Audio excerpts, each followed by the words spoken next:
Well, what is going on, everyone? Welcome back to Kitchen Table TCG. My name is Louie, and I hope you're having yourself a fantastic day. Today, I have elected to talk about Commander decks, just a huge, wide conversation about the current state of Commander decks in the Magic the Gathering TCG economy and ecosystem, from distribution all the way down to cracking open sealed Commander decks for, profit, that kind of thing.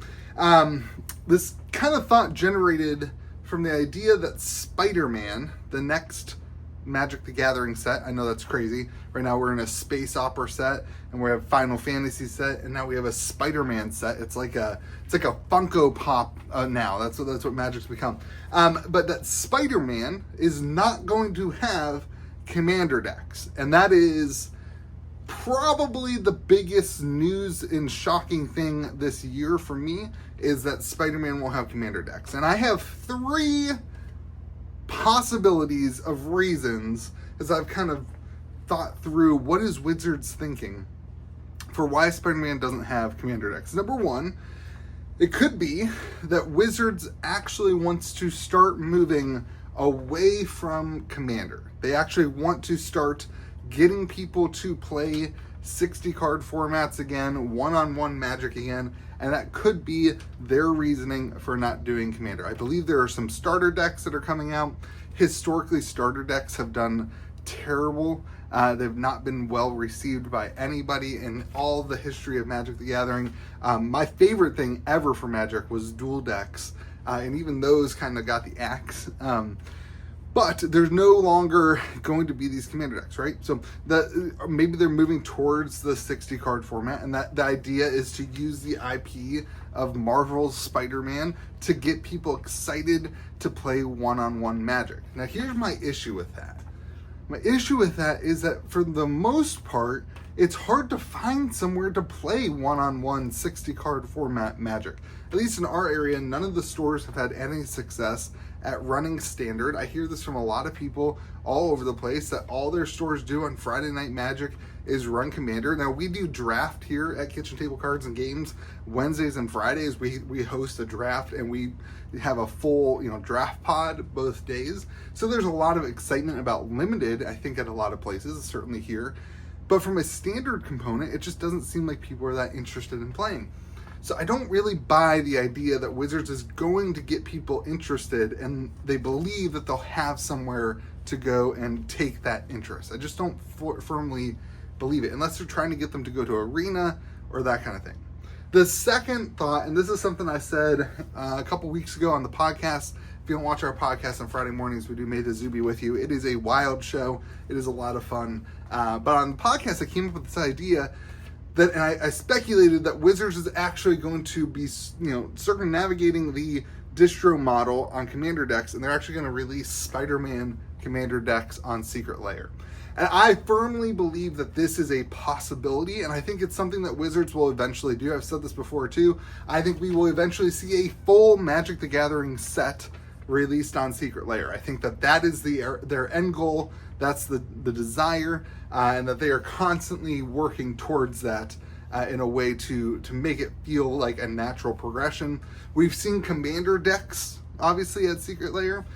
What's to say that we wouldn't see a Commander deck set, like a 4-set thing with Spider-Man? I think it would be the perfect opportunity for Wizards to try that.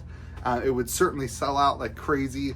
The pushback, I think, would be great from people like myself. I will obviously push back on that as somebody who much rather get from distribution. But at the end of the day, I do think it's something that could be possible. So that's my second thought of why they don't have decks. But here's the third thing. This is something that's come up more recently, as we've seen the timeline between release and the reprint of Commander decks continuously be pushed back. And that is that maybe, quite possibly, they are having issues with printer time.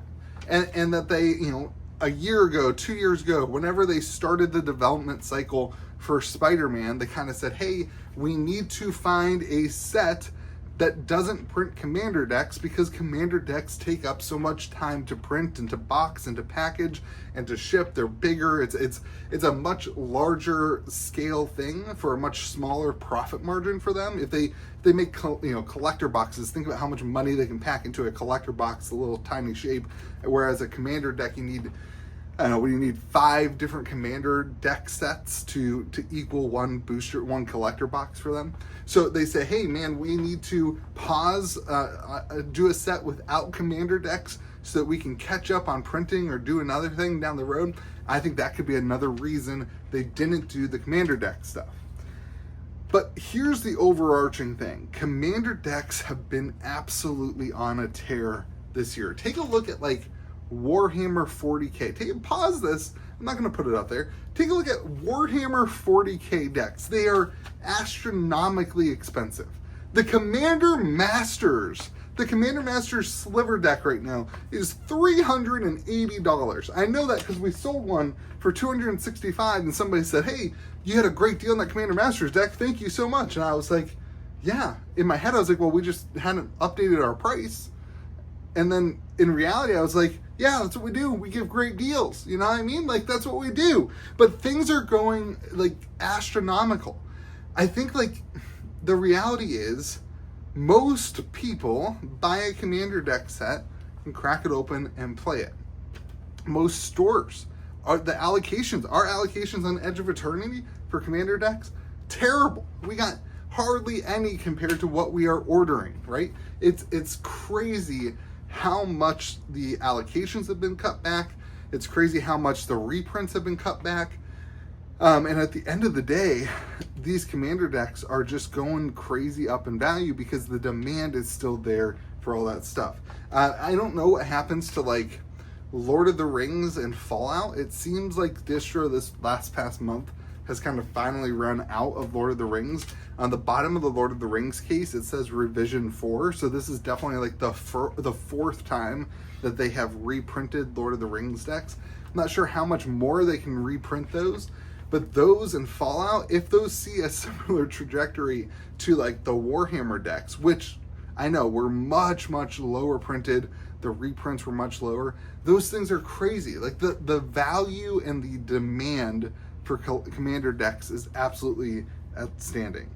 And this last point is that the reprints of all these decks keep on getting further and further back. And I think, again, this goes back to that printer time and that kind of thing, where Tarkir Commander, we haven't seen Tarkir Commander, and we're about to see 2 sets after Tarkir. We got a Bloomburrow reprint, but I don't even think we've seen the Duskmourn reprint of commander decks yet. So it's like things are way behind on the reprint of all these commander decks, and that changes the game when you are cracking open for singles, when you are selling sealed product on TCG Player.